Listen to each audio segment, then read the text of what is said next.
I think someone might have skipped a few courtesy classes at clown college.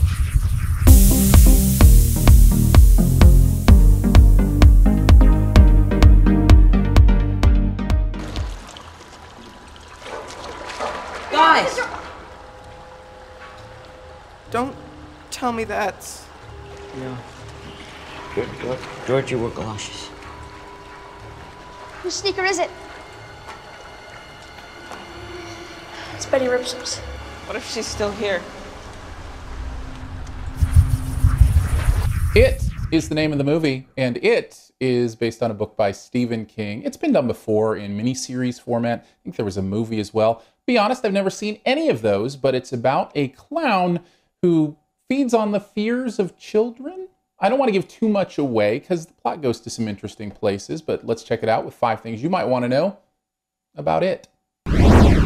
Okay, first thing I have to say, we'll start right here. This movie is aggressively creepy. I mean, it comes after you. Now, whether or not you find that frightening probably depends on what you're scared by and how this type of movie will affect you. For me, I found it very effective. It does its scaring right in the daylight. What I mean by that is a lot of modern horror takes its time to put you in a dark place or a quiet place and then scare you. This doesn't do that at all. This puts you in a real world with normal volume, normal lighting, and then decides to scare you. Not only that, it kicks those scares off right at the beginning. The very first scene is one of the most aggressive, in the light, show what's going on kind of creepy scenes that I've ever seen. And this movie, like the source material before it, isn't afraid to go there. Make some really scary, awful, graphic, torturous choices that I think pay off because it's different. It takes a lot for me to say I liked a horror movie. In this case, though, I'm almost there, and I'll tell you why. Here's what it takes. Get Out was the same way. It takes something that makes me think. It takes a really good metaphor.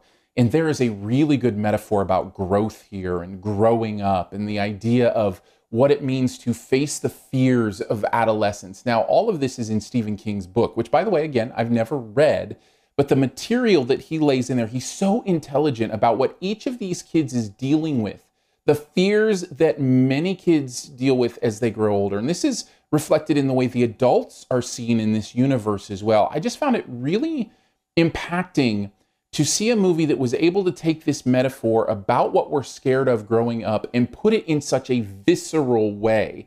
And I think the movie succeeds because of that. You know what else you shouldn't underestimate in a movie like this? Stephen King's influence. There's a nostalgia that goes with his stories.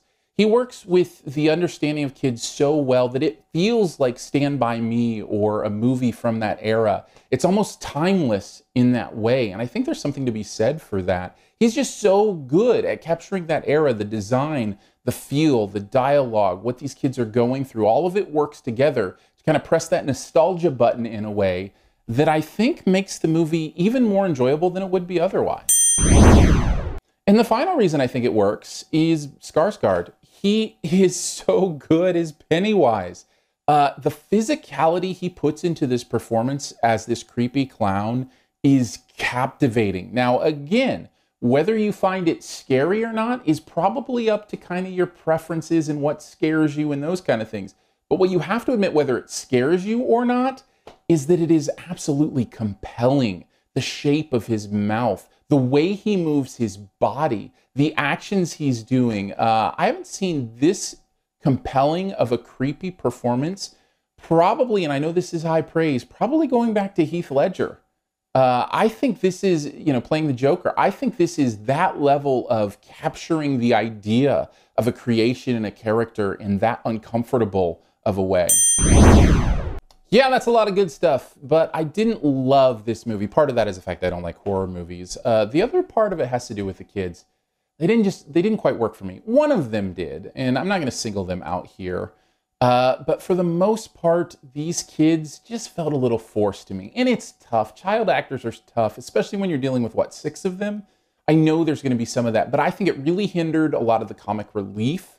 Felt a little forced and cheesy and silly to me, and took me out of the movie quite a bit. So the comic relief of these kids didn't work, and I don't know that the chemistry of these kids really worked. And it just felt like these the acting in that department was enough to pull me out of it quite a few times. Overall, though, I feel like it is a success of a horror movie. Even though I don't generally like them, I can certainly see what people love here. Very skillfully done, enough so that I do give it a solid B.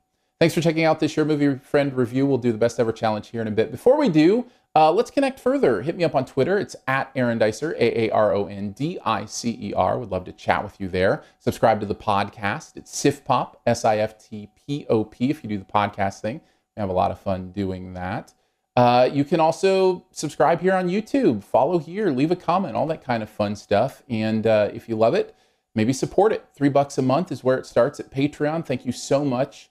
To those who already support this YouTube channel, means the world to me. You can go to patreon.com/yourmoviefriend. All right, on to the best ever challenge, where you name the best movie ever in a particular category, and also try to guess my choice. Let's go with 2-letter movies. Movies that only have 2 letters in the title. There's more than just it. Oh yes, there are more. Not many more. My favorite has to be pretty obvious, I'm sure, but it's the one that involves house transportation by many helium-filled objects. I don't know. That just totally gave it away. Anyhow, take a guess at mine in the comments. First person to get it right does get a point. Leave your choice there as well. See if you can come up with something other than those 2. I'd love to hear it. As always, I'll give you a few extra seconds to hit subscribe. Just click my face.